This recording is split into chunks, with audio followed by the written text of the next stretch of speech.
You probably know Bill Gates as the founder of Microsoft, the hard-driving tech executive whose software fueled the personal computer revolution. You might also know him as the longtime richest man in the world who left Microsoft 5 years ago so he could work full-time, giving his money away. We had the chance to witness Bill Gates 2.0, the man you don't know. He is driven as much as anyone we have ever met to make the world a better place. Gates told us why he thinks inventions are the key to success and just what he intends to accomplish with his time, intellect, and $67 billion fortune, starting with his plans to knock out some of the world's deadliest diseases. The story will continue in a moment. You're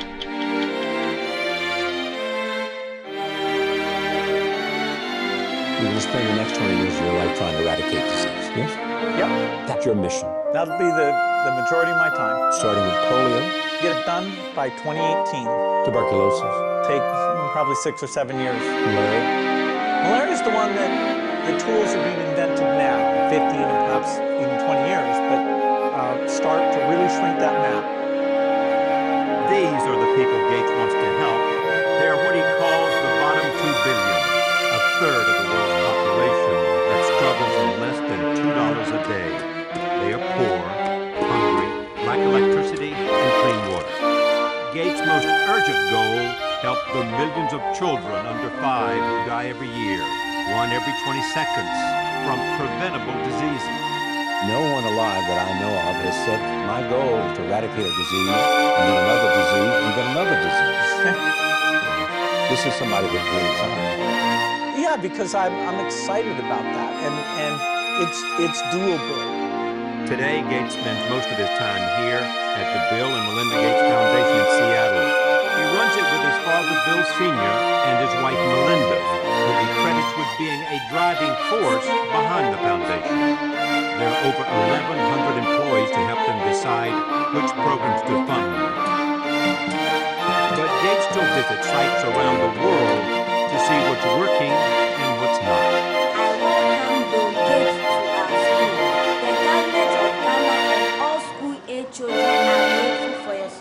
Very well done. Great to be here.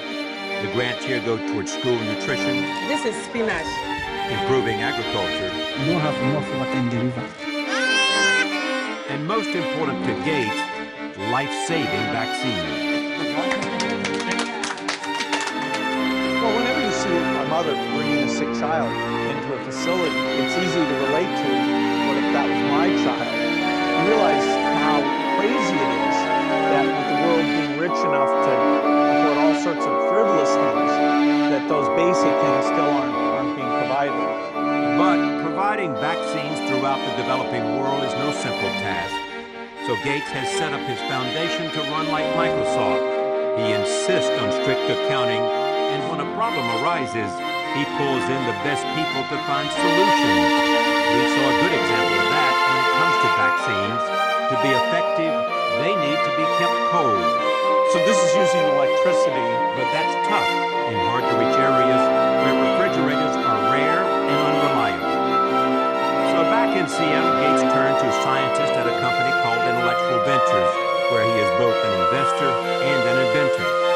They created a super thermos using the same technology that protects spacecraft from extreme heat. Using only a single batch of ice, it can keep vaccines cold for 50 days. So here is the thermos. That's right. This holds vaccines for over 200 children, and it doesn't require any battery, any energy. Its walls have been designed to be such a good thermos that even in very, very hot days, inside it will stay cold enough to make the vaccines work. And then when you want to take them out, you just go in here, and there's a whole tray of the vaccines. You take them out, it records everything you've done with it, the temperature.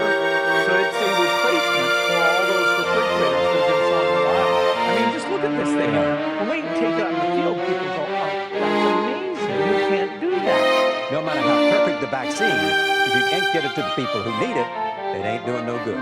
That's right. And now, we need to get it to every child in the world. Gates is betting technology will solve other age-old problems like sanitation.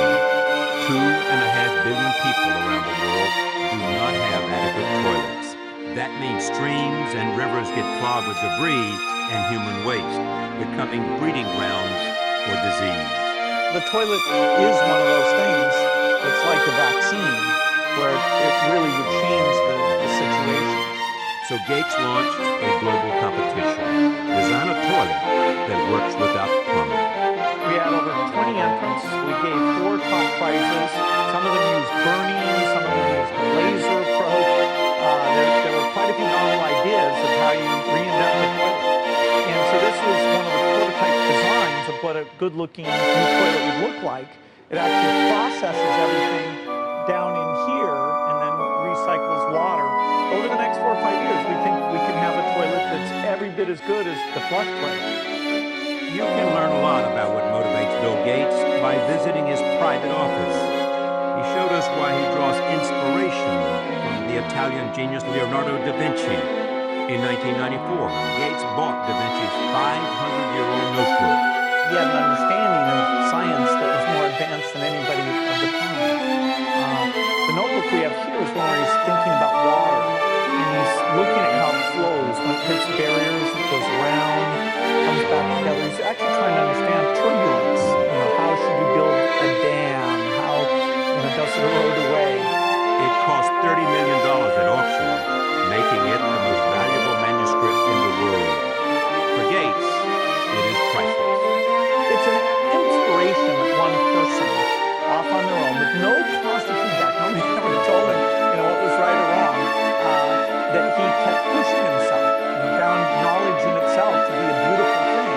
Gates scoffs at any comparison to the great Leonardo, but a look around his private office reveals a man equally obsessed with understanding his world. Can I look at these? Sure. This is the weather one, meteorology. My very first course I watched was this geology course. This is a whole series on the joy of science, mathematics, philosophy, and the real world. Gates' collection of DVDs contains hundreds of hours of college lectures that this famous Harvard dropout has watched. The more you learn, the more you have a framework that the knowledge fits into. When he's on the road, Gates, who's a speed reader, lugs around what he calls his reading bag. When he finishes a book, he posts his thoughts on his website, Gates Notes. What I'll do is I'm reading these books. Oh, look at I'll that. take notes. Oh, these are your notes already? Right. Look at this. I love to take Yeah. notes on books. So I just haven't written it up yet. How long will it take to read all of this? Oh, a long time. Thank goodness for vacations. I read a lot. But Gates isn't just reading books for pleasure. He is determined to use his knowledge to back groundbreaking innovations. Take this high-tech zapper.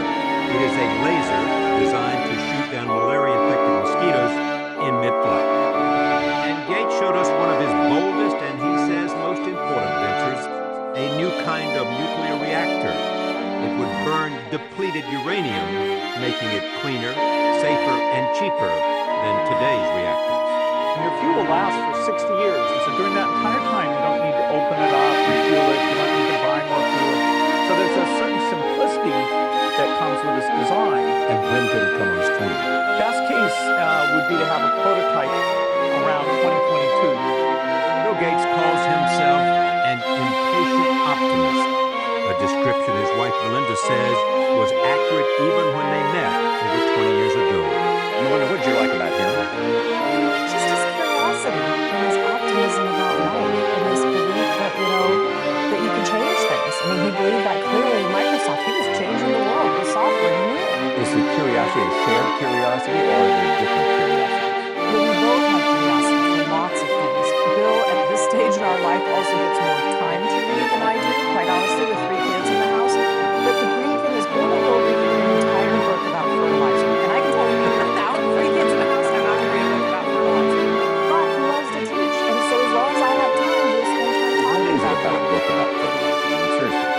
Fertilizers is very interesting. We couldn't feed a few billion people would have to die if we had to come up with fertilizer. How do you find a balance in all this? Father, chairman of a major company, a foundation, and then all these other ventures. How does the balance come? don't mow the lawn. You found somebody to do that? Absolutely. He's come a long way from that teenage prodigy obsessed with writing computer code.